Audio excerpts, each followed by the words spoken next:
بسم الله الرحمن الرحيم. الحمد لله والصلاة والسلام على رسول الله. اللهم وفقنا لما تحبه وترضاه.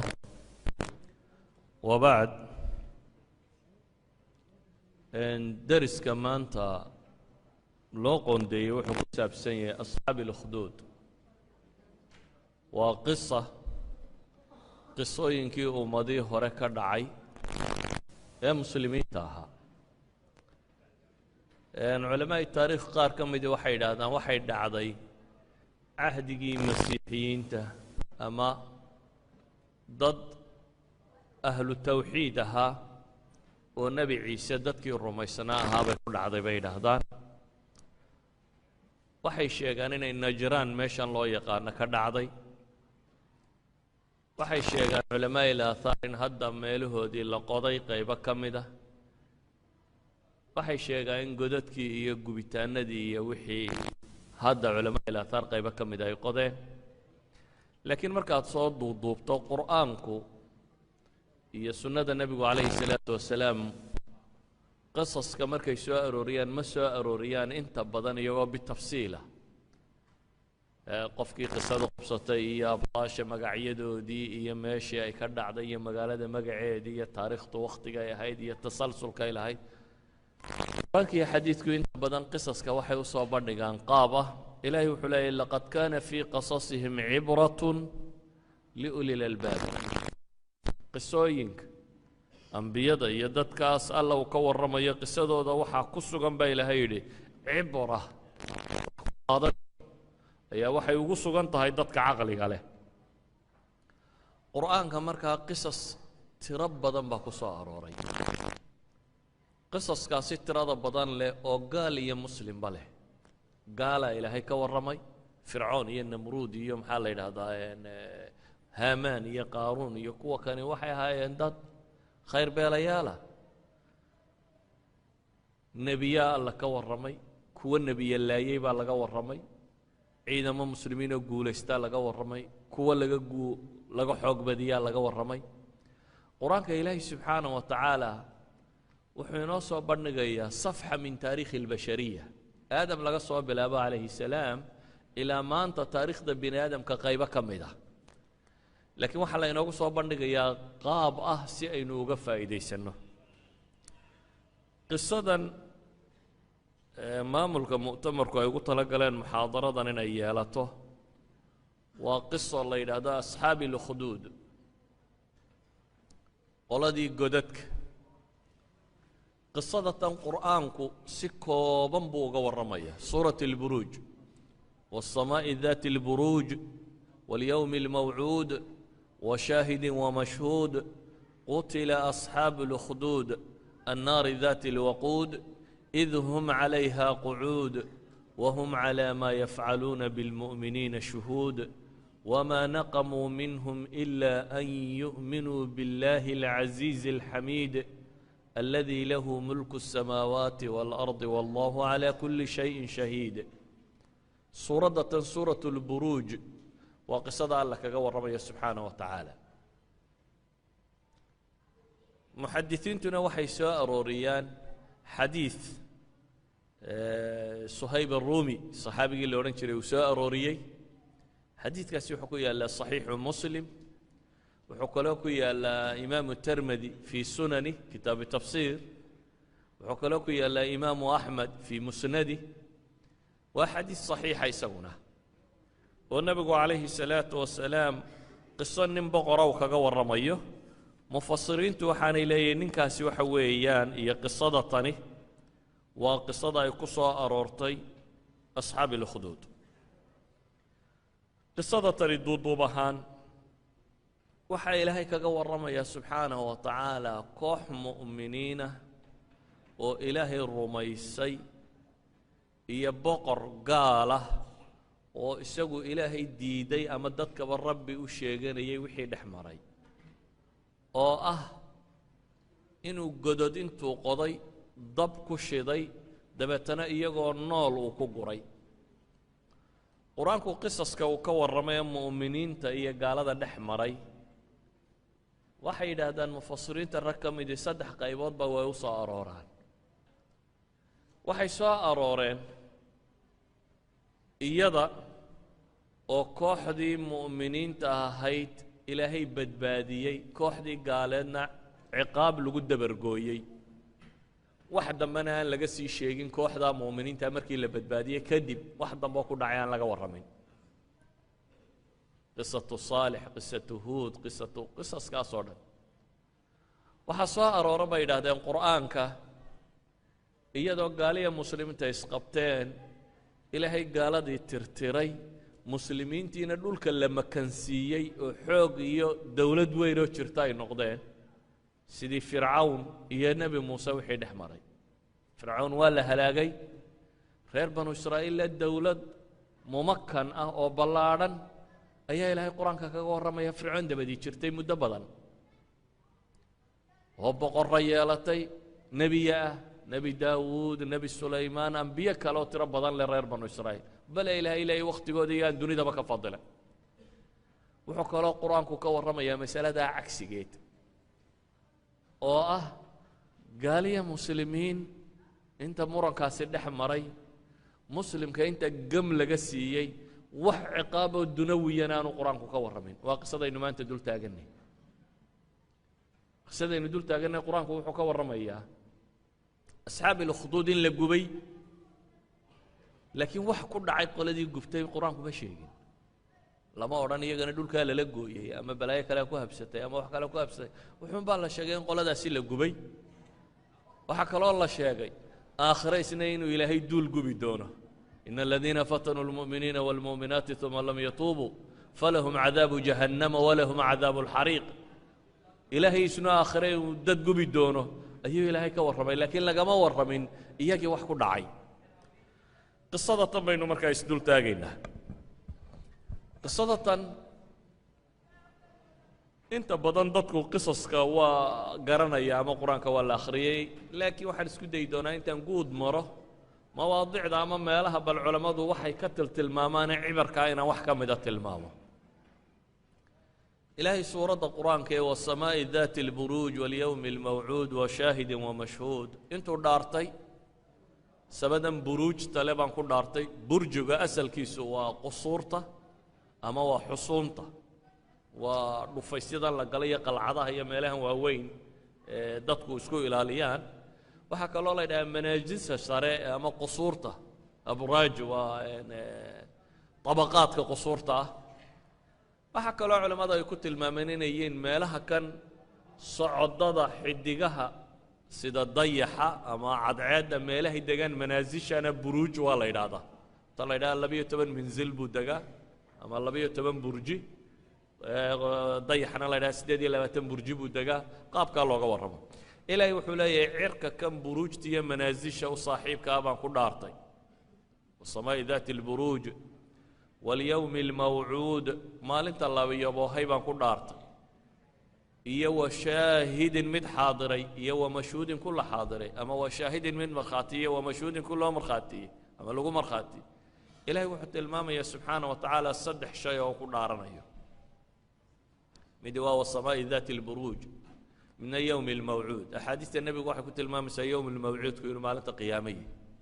waxaa kaloo soo arooray xadiidku inuu sheegayo shaahidku inuu maalinta jimco yahay waxaa kaloo soo arooray xadiid sheegaya mashhuudku inuu maalinta carafa yahay haddaad doonto 3 maalmood ka dhig haddaad doontana shaahidkiiyo wa mashhuudku waa wax kasta oo makhluuqa bay noqon karaan ilaahay markuu dhaartay wuxuu ku dhaaranayaa qutila asxaabu اlkhduud ay laqad qutil asxaabu اlkhduud waa la laayoo la nacdalay godadka kuwii u saaxiibka ahaa godkii baa laga bedelo annaari daati اlwaquud baa la yidhi kuwii u saaxiibka ah naarta huritaanka ah leh ama xaabada wadata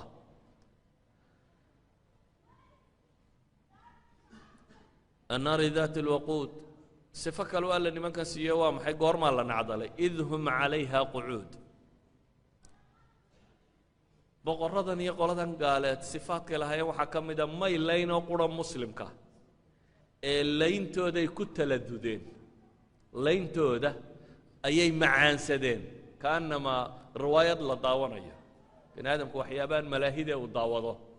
dadkii inta godod loo qoday ayaa dab lagu gurayaa dumar iyo caruur iyo cid walba lagu gurayaa madaxduna ay daawanaysaa waxaad dareemaysaa bini aadamku markuu lumo xad inuu gaadho xayawaanka muftariska uu ka daraya xayawaanku wuxuu cunayuu qabsadaa laakiin bini aadam intaad gubto inaad gubistiisa daawato iyo siduu u huruunshoonaya iyo baruurta ka sheelmaysa iyo si uu jacjacleeyahay waa manzilo cajiib ah ilaahay qoladan wuxuu ku sifaynayaa maantana waa la mid bini aadamkaasaa la tumayaa baman balaayo naabaallo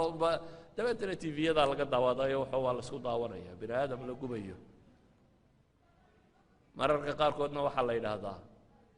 markay dumarka iyo carruurta iyo waxaa ku dhacaan iyagaa taagnaa meel qaldan bay yidhahdaan gantaalka qolaa loogu talagalaye iyagaaba taagnaa meesha qaldan oo iyagaaba marxuum qaldaan weeyaan isagaa demiga lahaa ayan kaanat ilmasala ilaahay qur-aanka wuxuu ku sifeeyey dad mu'miniinoo la gubayo iyaguna ay daawanayaan id hum calayha qucuud wahum calaa maa yafcaluuna shuhuud ba ilahi leeyahay subxaana ilahay wuxuu tilmaamayaa wamaa naqamuu minhum ila an yu'minuu biاllahi alcaziizi alxamiid dadka kan jurmiga iyo dembigay galeen waa maxay wax kaloo dembiyo ay sameeyeen ma jiraan baa ilaahay yidhi inay rumeeyeen mooyaane rabbiga casiiska ah wamaa naqamuu minhum ila an yu'minuu biاllahi alcaziiz alxamiid ilaaha lama hadiyo ee xoogga badan leh inay rumeeyeen baa dembi looga dhigay ilaahayna waxa ay samaynayaan maxay waa shaahid ilahay taas ku koobsaday waxa ay samaynayaan inuu isna markhaati ka yahay wallahu calaa maa yafcaluun inuu alla shahiid ka yahay isna arkayo ayuu ku koobsaday qisada tan haddaan iyana guud maro xadiidka nebiga ka soo aroray calayhi salaatu wasalaam maalan riwaayada imaamu muslim waxay sheegaysaa nebigu wuxuu leeyahy kaana malikun fii man kaana qablakum nebi baa jiray boqor baa jiray dadkii idinka horreeye ka mid ah boqorku wuxuu lahaa buu nebigu yidhi nin saaxira boqorrada dunidu inta badan kama maarmaan cid ay ku tiirsadaan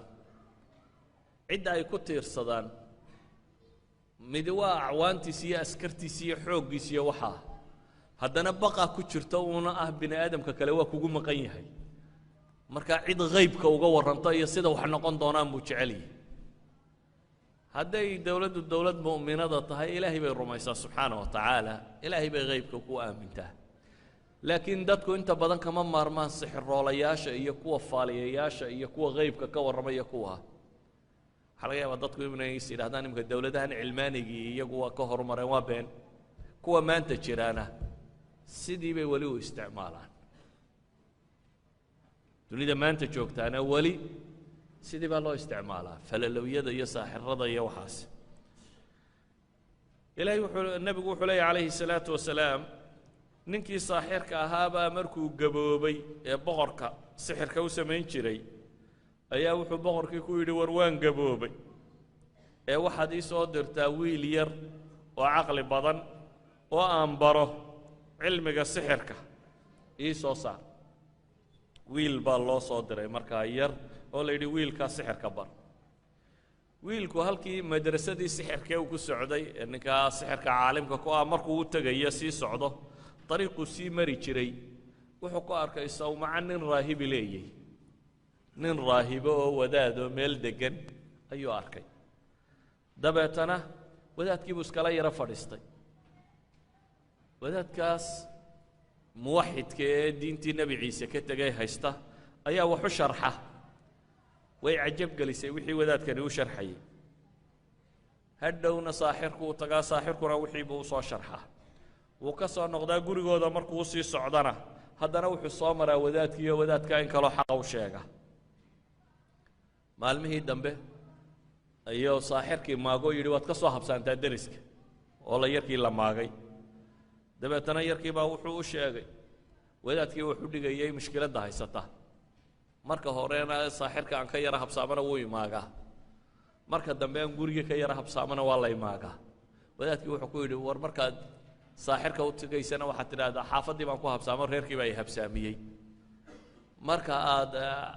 xagga reerka ku socotana waxaad tidhaahdaa saaxirkii baan ku yara habsaamay oo cudurdaarkaa sheega buu yidhi wakhti dambe ayaa wiilkii magaaladii yareed ay deganaayeen unbaa waxaa ku soo baxay bahal weyn oo dadkii cabsi geliyey riwaayaadka qaarkood baa waxay yidhaahdaan libaax buu ahaa ama libaax ha noqdo ama abeesa ha noqdo ama mas ha noqdo ama wuxuu doonaya ha noqdo bahal baa soo baxay magaaladii cabsi geliyey wiilkii wuxuu yidhi maanta ayaan kala ogaanayaa arrinka saaxirka iyo arrinka raahibka ka xaqa ah waa inan yar oo laba iskuul wada dhigta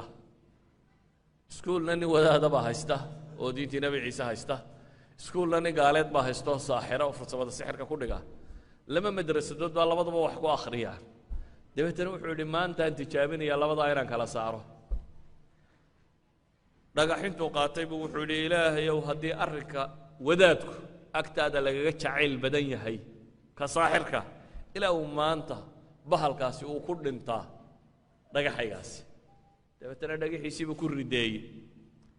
ilaahay subxaanahu wa tacaala bahalkiibuu ku dilay wiilkii yaraa ducadiisii baa la aqbalayoo bahalkii waa dhintay dadkiina meeshii bay mareen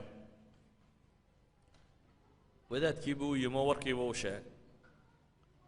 wadaadkii wuxuu ku yidhi yaa bunay anta alyawma afdalu mini maanta adaa iga fadli badan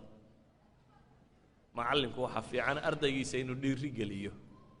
macallinku waxaa fiican inaanu ardaygiisa jeclaanin nuskho isaga ka mida inuu noqdo koobi yaroo adiga ku qallido oo adiguun intaada ummadimo horu marto isku dayataa waxay horu martaa markaad ardaygaaga u tareengarayso inuu adiga wax kugu soo kordhin karo markaasuu ummaddu hore u socotaa intii adigu aad ummadda ku haysay ardaygaagu waa inuu wax dheeraada ku soo korin karaa laakiin hadduu ardaygaagu noqdo midaad jeceshay inuu adiga kaa gaabnaado uun uu aday ku hoos jooga ama wax walba adiga ku weydiiya ama intaasi uu noqdo ummadda horumar gaadhi mayso wadaadka kani wuxuu qirayaa ardaygiisii in horumar ka muuqdo dabeetana wuxuu yidhi maanta adiga ayaa iga fadli badan waanan arkaa buu yidhi arrinkaagu inuu meel gaadhay laakiin waxaad ogsoonaataa dadka ahlu iimaanka waa la imtixaamaa niyow kollayba imtixaan baa ku soo mari doonee bal haddii lagu ibtileeyo war bal hay sheegin haddii imtixaanku ku soo gaadho oo dhibaata kugu dhacdo ha iga warramayn buu ku yidhi inankii iimaankiisii waa koray dabeetana karaamaad badan oo kalea ka muuqday kuwo akmahoo indhala-aan ku dhashay buu ilaahay u baryaa indhaha u baxa kuwo baras qaba buu ilaahay u baryaa diirkoodiiba u soo noqda xanuunno badan baa ilaahay ku daaweeyey nin boqorka nimankii la fadhiisan jiray ah oo indhala ayaa inankan warkiisii waa caanbaxay ayaa wuxuu maqlay wiil yaroo cidduu u duceeyaaba ay ka kacayso dabeetana intuu hadiyad badan soo qaaday ayuu u yimi wiilkiiyo wuxuu yidhi waxaanoo xoolaan iyo wadaan kuu soo ururiyey qaado dee anigana caafimaad isii waxaanoo xoolaana qaado anna caafimaad baan kaa doonaya wiilkii wuxuu ku yidhi waryaah haddaad ilaahay rumayso ilaahay baan kuu baryaya wiilkani waa daaci wuxuu ka bilaabay ninka iyo isaga xidhiirkii ka dhaxeeyey mabda'ii uu ku yeedhayay inuu u bandhigo waar haddaad adigu ilaahay rumaysa buu yidhi aniguna ilaahay baan kuu baryaya subxaana wa tacaala ninkii ilaahay buu rumeeyey wiilkiina ilaahay buu u baryey dabeetana indhihii baa u baxay wuxuu ku noqday ninkani dee xaashiyadii boqorka buu ahaa raggii ka agdhadhawaaye gurigii boqortooyadu ku noqdo boqorkii baa ag fadhiista boqorkii baa wuxuu weydiiyey man radda calayka basarak waryaa indhaha kuu soo celiyey boqorkani waa nimanka rabbiyada sheegtay wuxuu rajaynayaa dee inuu yidhaahdo talabixintii boqorka iyo aftahannimadiisi iyo wanaaggiisi iyo wixii uu qabtay ayaa indhuhu ku baxeen inuu yidhahdaa buu sugaya boqorradu iyo dadka madaxda ay waxay jecel yihiin haddii la afuufo la buunbuuniyo wax walba in iyaga loo nisbeeyo la yidhaahdo aragtidaadii fiicnayd iyo ildheergaradnimadaadii baa wax waliba ku hagaageen ninkii laakiin iminka iimaan buu leeyahy wuxuu yidhi rabbigay baa indhahayga ii bixiyey oo ma rabbi aan aniga ahayn baad leedahay buu yidhi ninkan halkaasuu isla jooga macidaan aniga ahayn oo kuu rabbiya baad leedahay dabeetana wuxuu yidhi rabbi wa rabbuka allah waar aniga iyo adigaba allah inoo wada rabbiya kan waa la fitmeeyey buu yidhi hala toorjargalay hala cadaabo waa la cadaaba markii toorjarkii cabbaaruu ku socday ayuu boqorku wuxuu rabaa fitnadan iyo mushkiladani meesha ka soo baxday inuu ogaado ayuu wiilkii sheegay uu yidhi wiilkaasaa arrimahani baray wiilkii baa la soo qabtay wiilkiina waa la cadaabay wiilkii markii isna la cadaabay ayuu raahibkii sheegay haddaa la helay aslulmas'ala marka waxaan ciddii ka dambaysay hadda isaga jooga raahibkii waxaa la yidhi diinta ka noqo wuu diiday waxaa la yidhi isagoo nool labaha loo kala gooyay hala miishaareeyo miishaartu waa baashaan looxaanta iyo birta iyo lagu jaro miishaar minshaar mishaa waxba waa la yidhaha af carabi labaha loo kala gooyaa la yidhi halkaasaa laga saaray bahashoo labaa loo qalay sidii buu diintiisa ugu dheganaa ilaa uu laba u kala dhacay ninkii baa la soo qabtay ka noqo diinta waa diiday isna halkii baa laga saaray labaa loo kala gooyey wiilkii baa yimi doorkiisii wiilka dee isaga rajaa laga leeyaoo cilmigii dee la rabay in boqortooyada lagu ilaaliyaa buu hayaa ilaa sixirkii oo dhan isagaa wakhtigii qaatay oo sixirka isaga in hore loo dilo markaa lama rabe waxa la rabaa bal horta in la cabsiiyo ilaa xad bal inuu noqon karo hortiisa labadii kale laakiin lagu mishaare wiilkii waxaa la yidhi diinta ka noqon maayo buu yidhi si loo hadido waxaa la yidhi kaxeeya buur heblaaye geeya fikta u sarraysa halka sare taaga dee markuu haadaamaha arkaya waxa uu baqi doonaaye waxaad tidhahdaan halkaasaanu kaa tuuraynaa haddii aanad ka noqonin waa la kaxeeyey buurtii baa la saaray halkaa lagaa tuurayaa baa la yidhi ilaahay buu baryey ilaahay wuxuu baryey ilaahayow adigu wixii aad doonayso sharkooda kuwan igaga kaafi allahuma kfaniihim bima shi't ilaahu adigu sida aad doonayso iga kaafi kuwa kan buurtii baa gilgilatay dabeetana askartii baa daadatay isagiina ilaahay waa ku reebay meesha ma tegin wiilkiiyo uu iska soo noqdo boqortooyadii iyo meeshii buu yimi magaaladiisiibuu ku soo noqday waar maxaa dhacay baa la yidhio wuxuu yidhi ilaahay baa kuwii sharkooda iga kaafiyey koox kalea loo dhiibo waxaa la yidhi buurahan iyo dhulkaba ka daayo badda qabadsiiya doontaa yar ha la saaro badda ha la geeyo badda markaad bartankeeda marinaysaa ma ka noqonaysaa dhe ama ka noqon maysa hadduu ka noqon waayo badda ku tuura baddii baa la geeyey kadibna ilaahay buu baryo wuxuu yidhi ilaahay ow kuwan sharkooda adigu iga kaafi igaga filow doontii yarayd iyo baddii unbaa isku kacay unoo askartii baa ilaahay ka daadiyey isagoo doontiisii yarayd watuu soo noqday haddana meeshiibuu ku soo noqday waar maxaa dhacay wuxuu yidhi ilaahay baa kuwiina sharkooda kaafiyey boqorkii oo wareersan buu wuxuu ku yidhi anigu aan kuu sheego haddaba si aad aniga ii dili karto hal mida yeel buu yidhi dadka oo dhan soo ururi meel isugu keen markaad dadka oo dhan meel isugu keento aniga markaa geed igu xidha markaad isalbiso kanaanadaydu kanaanadu waa jucbada waa bahashan yaree leebabka lagu gurto aniga oo bahashan aan leebabka ku sito qandigan yarow leebabka ku sito leeb ka mida kala soo bax leebabkaa ka mida kala soo bax dabeetana aniga igu soo gan adigoo odhanaya bismi illaahi rabbi alghulaam magaca ilaahay baan gargaarsaday rabbiga wiilka yar haddaba ninkii rabbinimada sheeganayay baa la leeyahy waxaad tidhaahdaa magaca ilaahay baan gargaarsaday rabbiga wiilka yar sidaa dhee markaasuu maan dhimanayaa buu yidhi ninkani haatan anaa rabbiyo uma taagna iminka waa boqortooyadii baa khatar ku jirta kibirkii la soo dhaafiyo dee ninkuu is yidhi badda ka tuuriyo buurta ka ridi dhiman waa iminka ilaahu mulkiga wuxuun ka badbaadi buu taagan yahay waa iska ogolaya markaa inuu yidhaahdo rabbulghulaam iyo inta tan wiilkii baa dadkii baa la ballamiyey meeshii baa la isugu wada keenay wiilkii baa lagu xidhay bahashii dabeetana wuxuu yidhi bismi illaahi rabbi alghulaam waa lagu ganay halkaa dhafoorkay kaga dhacday dhiig baa ka soo da-ay dabeetana waa dhintay wiilkii markii ay naftu ka baxday ayaa dadkii dhawaaqeen bulshadii daawanaysay warka dee waa lala socday awal wiilkani inuu libaax ama bahalkii dhagax ku tuuray oo ku dhintay waa dadkii magaaladii waa wada ogeyd boqorkaba ninkii uu shaqayn jiray la joogay inuu ilaahay u bariyey oo indhuhu u baxeen dadku waa wada ogaa in karaamaad tiro badan le ka muuqdeen oo dadkii caafimaad ay heleen wuxuu ilaahay u bariyey waa la ogaa boqorku intuu isku dayay si walba inuu u dilo inuu u dili kari waayey waa la ogaa inuu ku yidhi marka dambe haddaad rabto inaan dhinto oo qura sidan oo quran ku dhiman kara taasi waxay keentay dadka xaqiiqatuliimaan inay fahmaan markaa boqorkii iyo dowladdii oo dham intay isu tagtay soo wiilkan may dili kari waayeen dabeetana dariiqadii uu yidhi ilaahay haddaad rumaysaan umaad idili kartaa bes waxaanu rumaynay bay dadka yidhaahdeen annaguna maanta laga bilaabo rabbulghulaam baanu rumaynay wiilka rabbigii ayaanu anana rumaynay nimankii warka sheegi jiraa boqorkii u yimi waxaa la yidhi boqorow wixii aad ka baqaysay waa dhaceen qad wallaahi nazala bika xadarku ayaa la yidhi wixii aad ka cabsanaysay waa kugu dhaceen dadkiina ilaahay bay rumeeyeen tala keen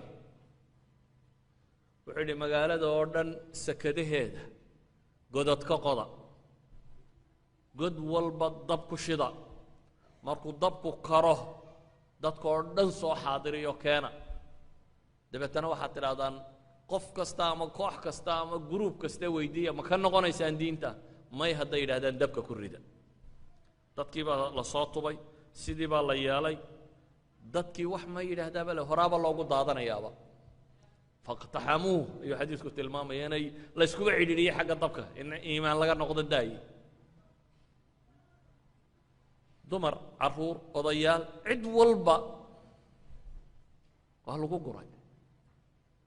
hooyo ka mida hooyooyinkaa ilmo yaroo radiic oo ay sidatay u naxda dabeetana waa isa soo yara adkaysay ilaahay baa wuxuu ka hadliyey ilmihii yaraa ee dhabteeda ku jiray kii yaraa ee dharabta saaraa ayaaba alla ka hadliyo wuxuu idhi yaa ummaah isbiri fa innaka cala alxaq hooyoy sabir xaqaad ku taagan tahay islaantii iyo ilmaheediina waa galeen boqorka kani sidaas buu dadkii u laayey riwaayadda aan akhriyay af soomaaliga ku akhriyey waa saxiixu muslim riwaayadda ku taalla riwaayaadka kale imaamu termedi iyo qolada kale warinayaana kama foga haddii aan in yar markaa qisada isdul taago xadiidkaa saxiixu muslimka ayaa aayaadka qur-aana ku koobsado qisada ta waxaynu ka qaadanaynaa cibar tiro badan kow waxaynu ka qaadanaynaa in ilaahay dunida maamulo daartan aynu joognaana inay daarulimtixaan tahay meesha kama dambaysta ilaahay ku ballan qaaday inuu dadka ku abaal mariyaana inay aakhiro tahay ina aladiina aamanuu wacamiluu صaalixaat ilaahay wuxuu suuradda ku tilmaamaya kuwii mu'miniinta gubay ee imtixaamay hadday toobad keenaan xataa weli in ilaahay toobadda ka aqbalayo waxaa kaloo alla tilmaamay kuwa iimaanka ee camalka saalixa sameeyey inay jannooyin iyo nicmooyin leeyihin dabeetana ilahay wuxuu idhi dalika alfawzu lkabiir guusha weynina waa taas baa ilahay yidhi waxaan yaraynu ku xeeqnay adduunka ma ka xoog badannay gaalka ma lagadnay mayna lagday intani maaha guul baa la leeyahy dalika alfawzu lkabiir bale qur-aanka waa ka ilaahay ku tilmaamaya fii suurati saf maxaa ilaahay ka warramayay dalika alfawzu alcadiim wa ukhraa tuxibuunaha nasrun min allahi wafatxun qariib baa leeyahy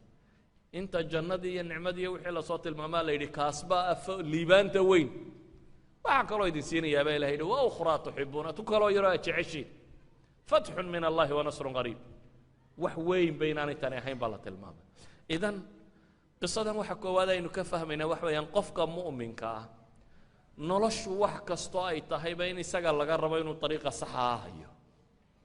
ama ha lagu gubo ama dhimo adiga waxa aad ku taagantahay waa inuu noqdaa inaad iimaan ku dhimato inaad ku dadaasho waayo meesha loo socday guusha dhabtii i jirto waa meesha balaayiin yeeriska lagu noolaan doono waa janniya naar saa daraaddeed baa ilaahay markuu tilmaamay kuwa fitnada iyo imtixaanka sameeyana in cadaab kulul ugu dambeeyo kuwa iimaanka laga helanaya inay jannooyin leeyihin dalika alfawz ayaa ilahay wuxu uhi ina batsha rabbika la shadiid inahu huwa yubdi'u wa yuciid وهو الغفور الودود ذو العرش المجيد فعال لما يريد سورة انت هذا الدنبي إلهي وحليه ور إلهي قبشدي سوى مد أدق وحكى له إلهي نوت المامل inuu yahay facaalun limaa yuriid wuxuu doono ku sameeya waxaa kaloo ilaahay inoo tilmaamay waxa adduunka ka dhacaya inaanu mooganayn shaahid inuu yahay oo uu arkayo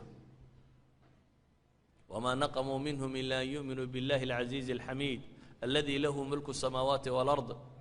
wallaahu calaa kuli shayin shahiid ilaahay wuxuu uhi wax kastoo dhacayana waan arkaya mu'minka la gubayaan arkaya dumarka la laynayaan arkaya carruurta marhanaysaan arkaya waxoo dhan waa ii muuqdaan baa ilaahay leeyahy calaa kulli shay shahiidna waanahay facaalun limaa yuriidna waanahay baa ilaahay leeyahy gaafilna kama ihi camaa yacmalu الظaalimuun inamaa yu'akhiruhum liyowmin tashkhasu fiihi اlabsaar idan qofka mu'minka qisadani waxayna baraysaa kow waxba yay laabtu ku xaganin waa layga xoog batay ama kan baa dhacay ama saatan baa dhacay ama dunida waxan baa ka dhacay dunidan rabbigii lahaa baa maamulaye adigu kun cala ariiq hada huwa shay lawal shay thaani waxaynu dareemaynaa wakti kastaba marka dadku muddo joogaba in ilaahay u soo saaro mid diinta u cusboonaysiiya oo dadka diinta dib ugu yeedha ilaahay wuxuu u doortay ghulaam inuu noqdo duulka kan cidda diinta u soo noolaynaysa taa macnaheedu waxa weeyaan inaynu ku xisaabtanno nolosha dhammaanteed gaar ahaan carruurta wiil yaroad rabbaysaa laga yaabaa ummaddan in ilaahay ku badbaadiyo waayo ummaddan dhan ee ilaahay suuradda qur-aankaa kaga warramayo waa ghulaam waxa lagu badbaadiyey hal wiil carruurtaa yarra aynu qur-aanka u dhigaynay faatixada u dhigaysid ee waxoogaa nusuus qur-aana axaadiista u sharxaysa intan kuwan mid ka mida la arkaa in ilaahay gacantooda ku badbaadiyo adigu waxba kama ogid idan waxa ay tilmaamaysaa meesha aynu wax ka raadinayno meelaan ahayn baa ilaahay wax ka gediya adu waxaad tidhahday madaxweyne haddii la keeno malaabaa wax waliba hagaagi lahayeen ama halkan haddii laga boodo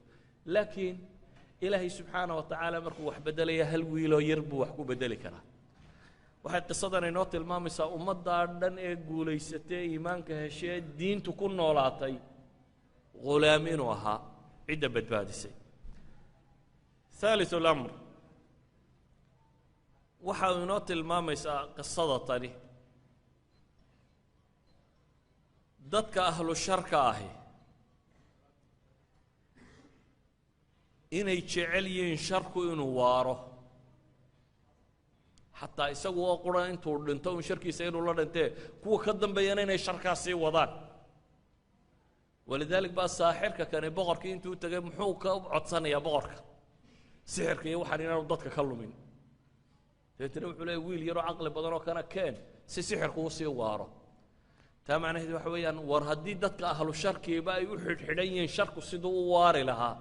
adigu haddaad khayr rumaysantahay waa inaad u xidhxidhnaataa adna khayrkan sidii aad u waarin lahaydee uu kaaga hadhi lahaa raabic اlamr waxaynu aragnay qisada tan wiil yar oo ilaahay karaamaad tiro badan la ka muujiyey waxaanu aragnay wiil yar oo dhagax intuu tuuro bahal magaalo u taag weyday ilaahay dhagaxiisa ku dilay waxaanu aragnay wiil yar oo ilaahay intuu u baryo kuwa indhaliyay indhuhu u baxayaan waxaanu aragnay wiil yar oo kuwa baras qaba intuu ilaahay u baryo ay barasku ka kacayso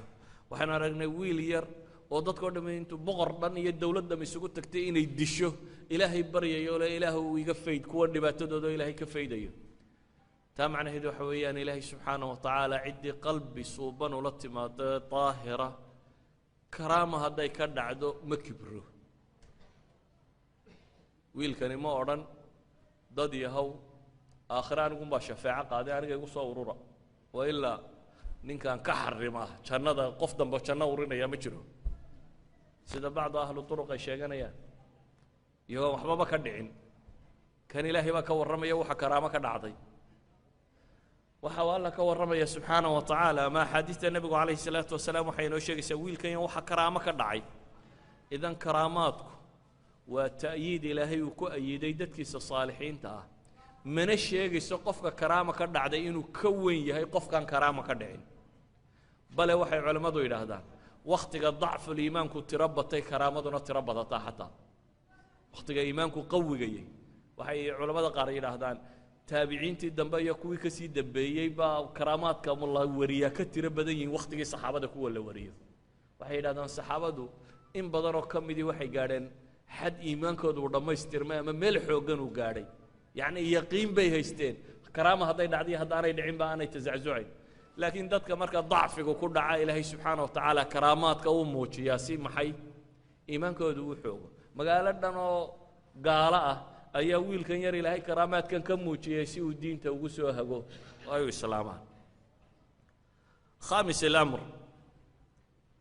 wiilka kan iyo qisadiisu iyo dadka mu'miniinta ka dambeeyey iyo ninkii boqorka la fadhiisanayey iyo wadaadkii raahibka ahaa iyo dadkii mu'miniinta godka lagu gurayey iyo ilmihii yaraayo hooyadii lahaa sabir hooye xaq baad ku taagantahay dhammaanteed waxa ay tilmaamayaan iimaanka dhabta ahi geerida inuu iimaanka ka doorbido yacni qofka mu'minkaa agtiisa waxa ugu qaalisan inuu yahay maxay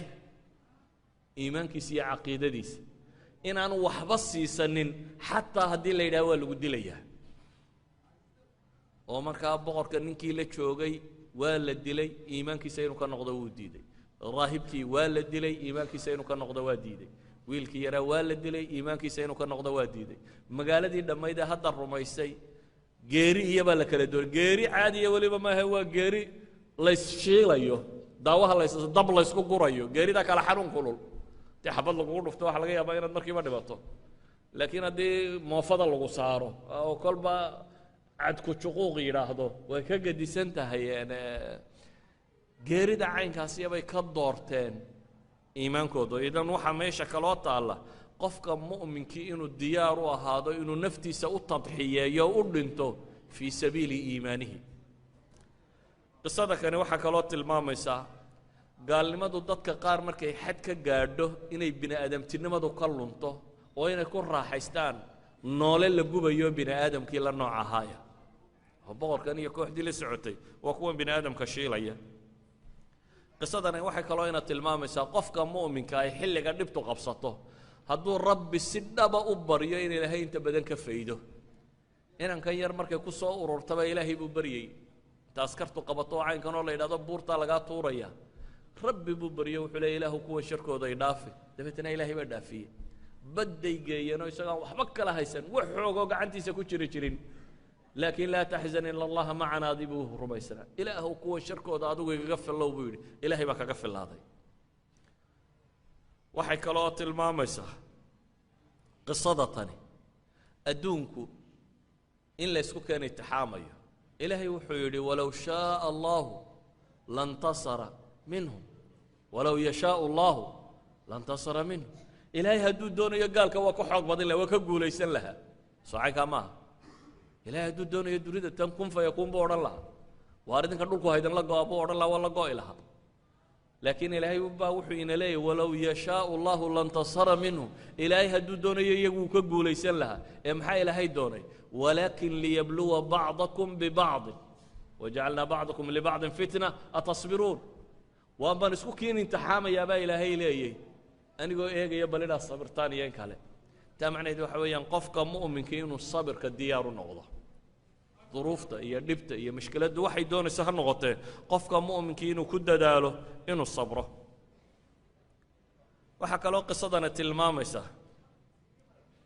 ilaahay subxaana wa tacaala gaalka kibre markuu xad kibirkoodu gaadho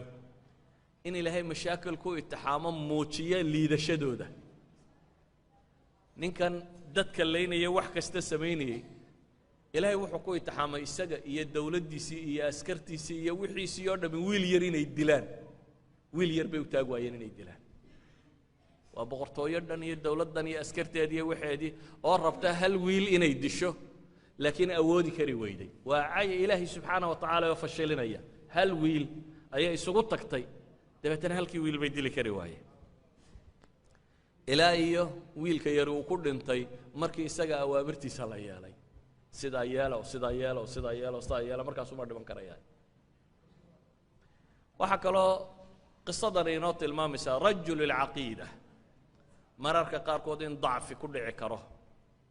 oo waxay ahayd in la qariyo uu qarin waayi karo marka dabka la saaree la cadaabo inuu wax iska sheegi karo waayo dadkan iyagoo iimaan u dhintaa haddana qisadu waxay inoo sheegaysaa markii la soo qabtay ninkii boqorkee la cadaabay wuxuu sheegay maxay wiilka markii la cadaabay isna muxuu sheegay raahibkii buu sheegay yacni qofku markuu torjarka iyo dhibta gala mararka qaarkood xiina dacf waa dhici kartaa inuu siro badan iyo wax badan sheego laakiin haddana waxaa laynoo tilmaamaya kuwii sirtaa sheegay markay arrintu gaadhay gaalnimo iyo islaam gaalow ama waa ku dilaya inay doorteen dilka inay ka doorteen ayuu sheegaya waxaa kaloo uu sheegaysaa qisada tani koow macallinku ardaygiisa inuu tashjiiciyo oo haddii wax wanaagsan ay ka muuqdaan inuu ku ammaano macallinku inuu ardaygiisa u tababaro inuu wax dheeraan doono macallinku inuu ardaygiisa ugu talagalo inuu noqdo qof bulshada intuu isagu hayay horumar ka sameeya laakiin macallinku inaanu ardayga kaga talagelin inuu isaga nuskha minhu noqdo copy dadku hadda waxay jecel yihiin inta badan nin waliba kursigiisa inaan loogu iman kanaan ku fadhiya inaydan daydu ku soo fadhiisanin aniguna aan ka warramo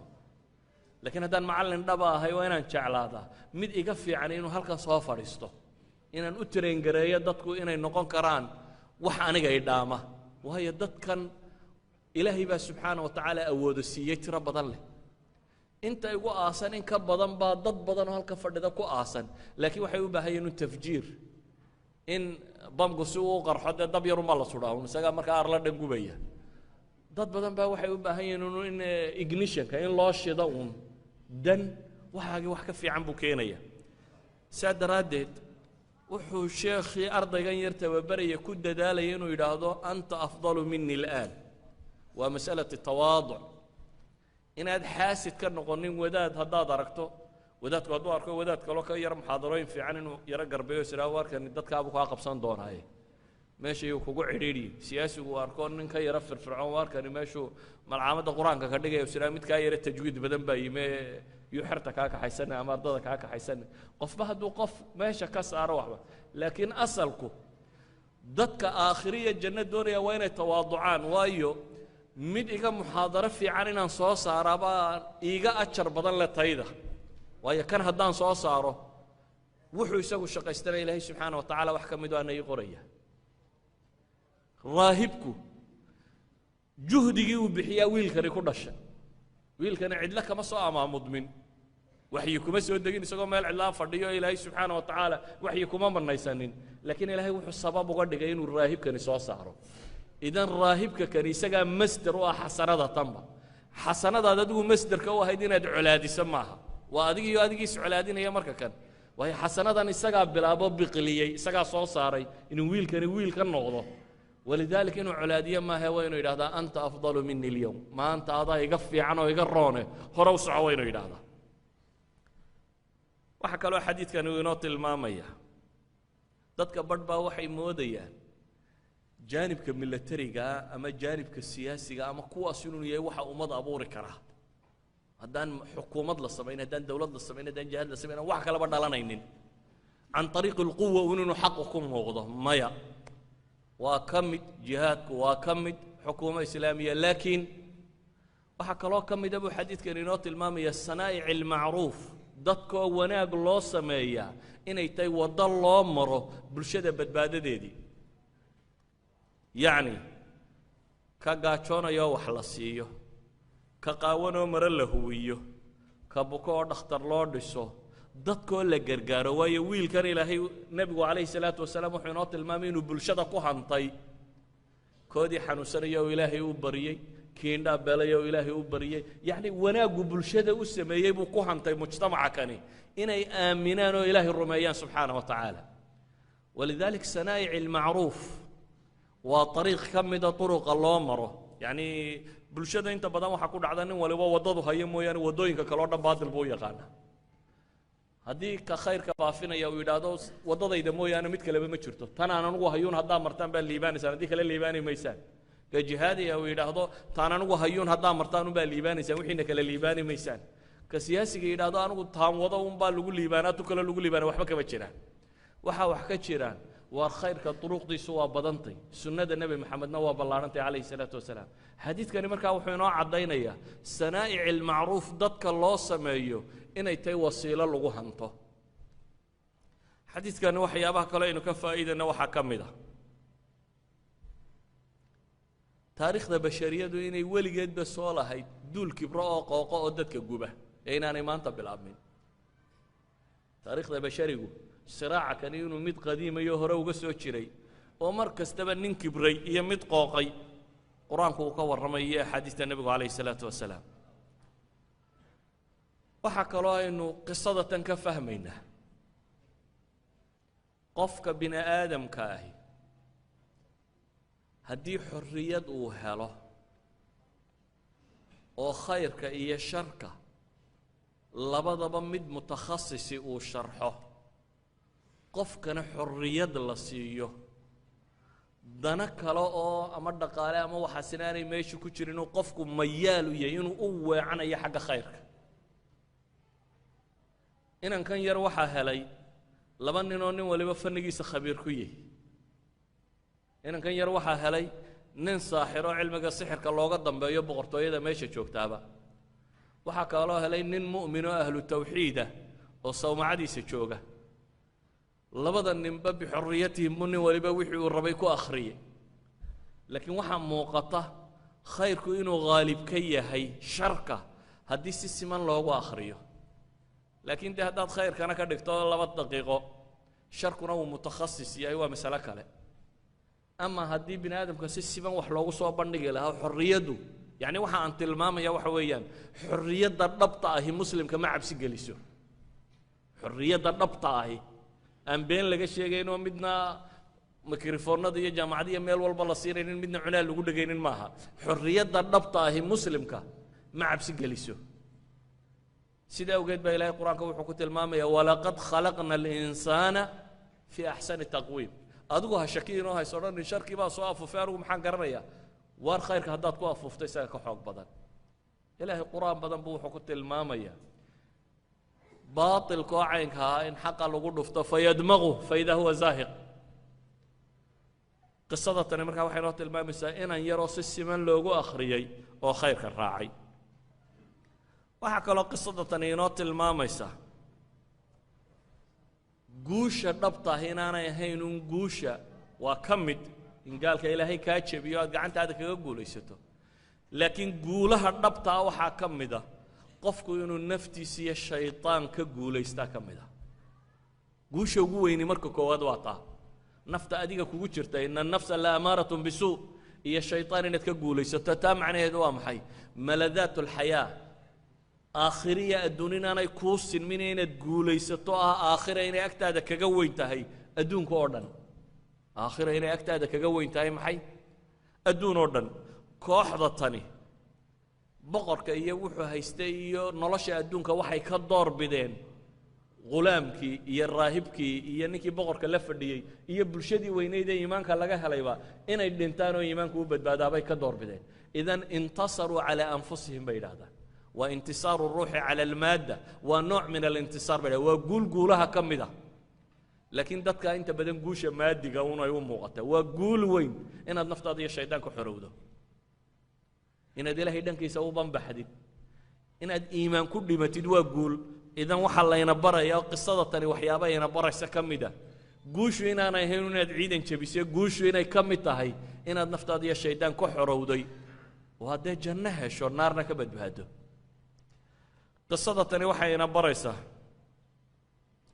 qofka mu'minka dhabta ahi inta uu dadka hanuunkooda iyo iimaankooda iyo hidaayadooda ilaalinaya inay ka badan tahay inta uu naftiisa nabadgelyadeeda qura ilaalinayo wiilka yari waxaa dhacday in buur la saaray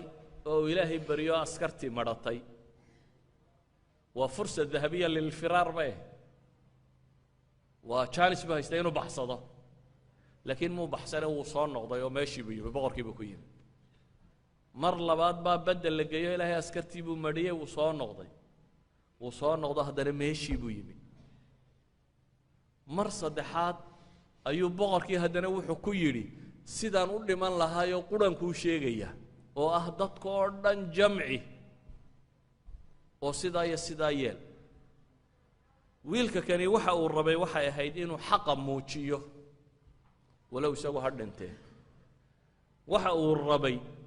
inuu dadka diinta gaadhsiiyo walow isagu nafta ha waaye daaciga dhabtahay markaa waa ka iimaankiisa iyo diintiisa iyo horumarkeeda ka doorbida naftiisa salaamadeeda inay naftiisu badbaaddo wuxuu ka doorbidayaa inay diintiisu badbaaddo inay dadku hanuunaan buu ka doorbidayaa walidaalik dadka kani boqorkan weyn waxay u hoos fadhiyeen waan idin layn buu lahaa saxanka maaha dadku waxay ka baqayaan anaa rab miyaan anigu rabbigiin ahayn buu lahaa ninkii indhuhu u baxeen wuxuu ku yidhi awalaka rabbun hayri ma rabbi aan aniga ahayn laakiin dadka wuxuu rabay inuu tusiyo inaanu ninkani rabbi ahayn wuxuu kaloo rabay saaxo ummadiba taagan tahay inuu caddeeyo boqorku inaanu rabbi ahayne ghulaamka rabbigiisu inuu yahay rabbiga xaqa ah boqorkuna uu tanaasulo uu aqbalay si boqortooyadiisa ugu hadho inuu yidhaahdo bismi illaahi rabbi lghulaam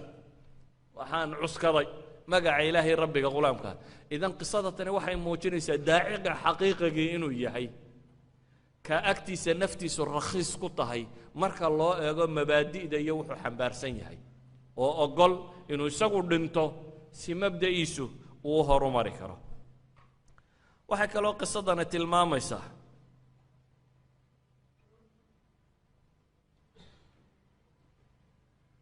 haddii bulshadu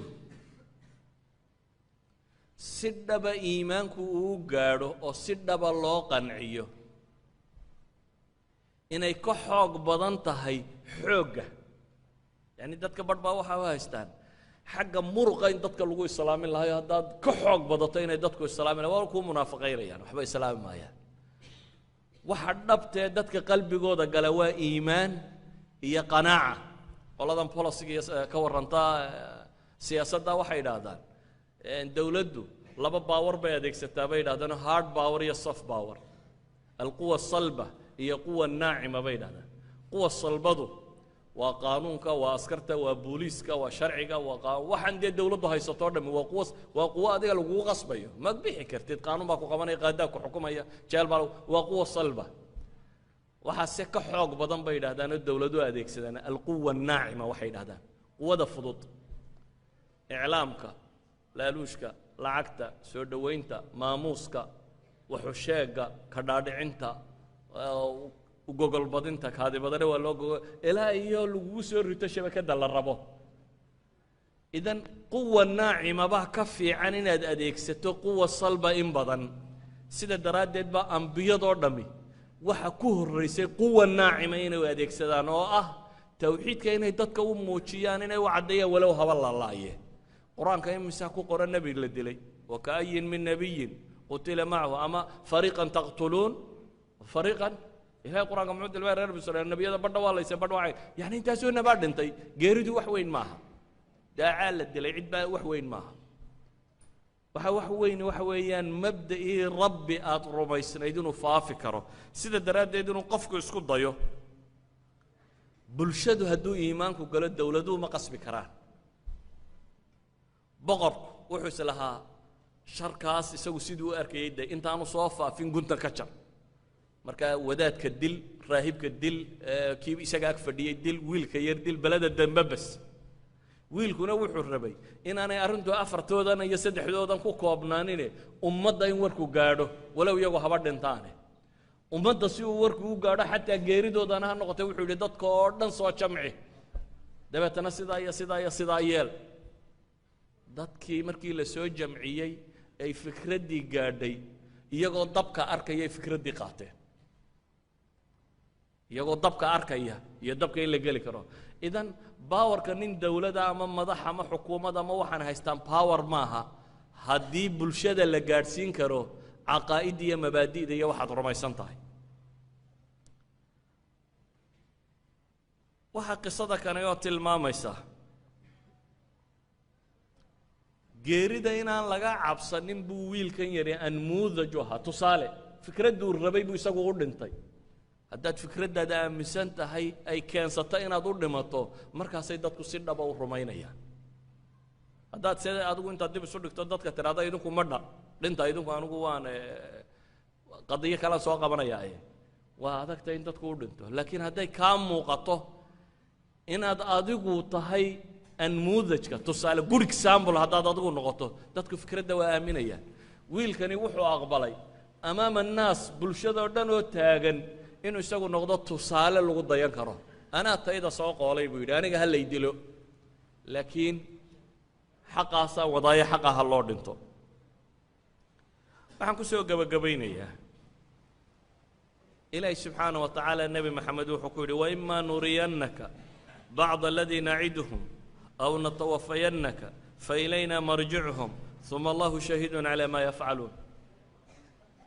haddaanu adiga ku tusinna baa ilahay yidhi waxaanu gaalada u yaboohnay waxa ka mid ah oo ah in iyaga la laayo adigu aad guulaysato ama inta aanad guulaysaninba adigu aad dhimatid baa ilahay yidhi adigaanu ku dillo failayna marjicuhum baa ilahay yidhi gaala nagama baxsane annagu may noo soo noqonayaan haddaad adigu kaba hor dhimato iyadoo aanad guulba arag ilahay wuxuu yidhi failayna marjicuhum anay ii soo noqonayaan uma allahu shahiidun calaa maa yafcaluun waxay samaynayaanna ilaahay waa ka markhaati taa macnaheed waxa weeyaan qofka mu'minkii waxaa habboon mabaadi'da inuu si dhaba u aamino waxaa habboon mabaadi'da inuu soo bandhigo